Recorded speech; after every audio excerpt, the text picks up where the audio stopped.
Today, we're going to dive into a story that's just brimming with a little bit of magic, a whole lot of healing, and the quiet, incredible power of art. Let's journey together into the world of Adelaida and the King of the Golden City. So, our story starts in a place that feels like it's right on the edge of the world. Just picture it, a village perched so high in the mountains, the air is sharp and clean. This is Alta Vista, where the world below seems like a faraway dream. And right here in this quiet village lives our main character, Adelaida. Now, she's not just a dancer. She's really the soul of her community. Her gift is the glue that holds them all together. You see, when Adelaida dances, it's more than just movement. It's like she's having this silent conversation with the world around her. With every single step, she seems to pull in the energy of the mountains, the wind, the sun. It's really something to see. So what exactly is this gift of hers?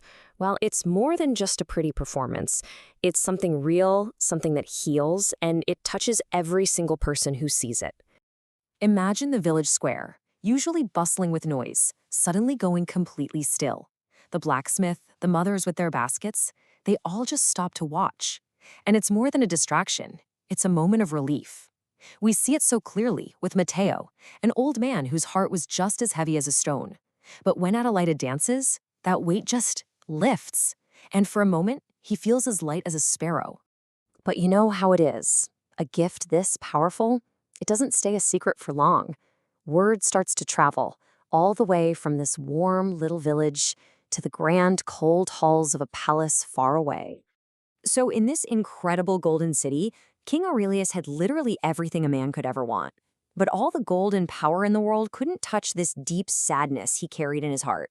His throne, made of cold marble, was pretty much a perfect mirror for how he felt inside, totally isolated.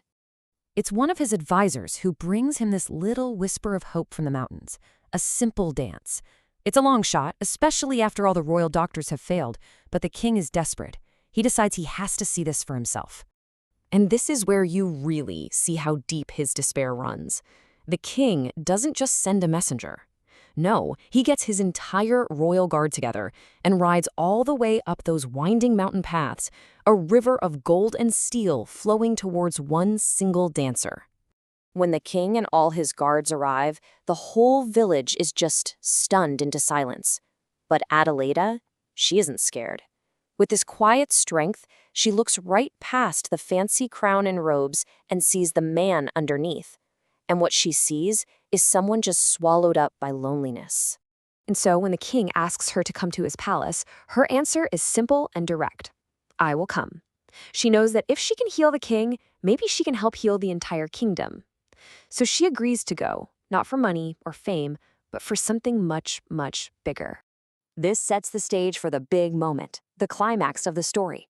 One performance in the Great Hall of the Golden City. The fate of a kingdom and the heart of its king all comes down to this one dance. In this huge, cavernous hall, just a single beam of moonlight shines down on Adelaida as she starts to move. Her body is as fluid and graceful as a mountain stream, and the entire court just falls silent. But her dance isn't just soft and gentle. That flow of water suddenly gives way to this passionate, fiery energy, like a flickering flame. It's a whirlwind of life that completely captivates everyone watching. And this is where the real magic happens. Her dance is telling a story. Swirls of deep blue and gold light start to fill the room, and the cold stone hall is transformed into something like a living, breathing starry night painting. The whole court is just mesmerized. King Aurelius is leaning forward on his throne, and you can see this emotion on his face he hasn't felt in years.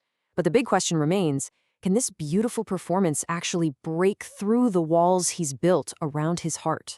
And the answer doesn't come in a loud declaration or a big speech. It happens in one single quiet moment. A single tear rolls down the king's cheek. It's a crack in the dam of all his sadness. The dance. It worked. So the king is healed. The kingdom is on a better path. But what's the true reward for a gift like that? Is it gold, land, power? Or is it something else entirely?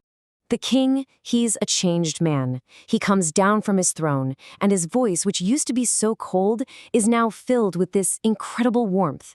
He offers Adelaida anything she wants, all the treasures of his kingdom. And this, right here, shows us Adelaida's true wisdom.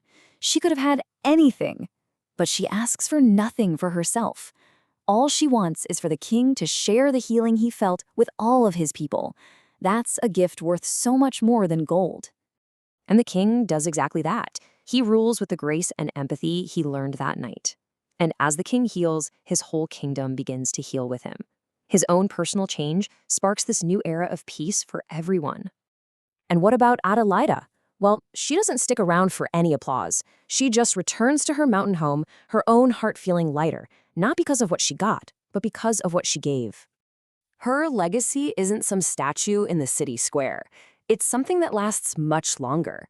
That feeling of a starry night she brought into the hall, the grace she inspired, it lives on in the heart of the king and his people. A beautiful reminder of the power of art. And that leaves us with a question to think about. This story shows us so perfectly how art can change things in a deep, meaningful way. So what about you? What magic lives on in the art that moves you? What's the starry night that's changed your world?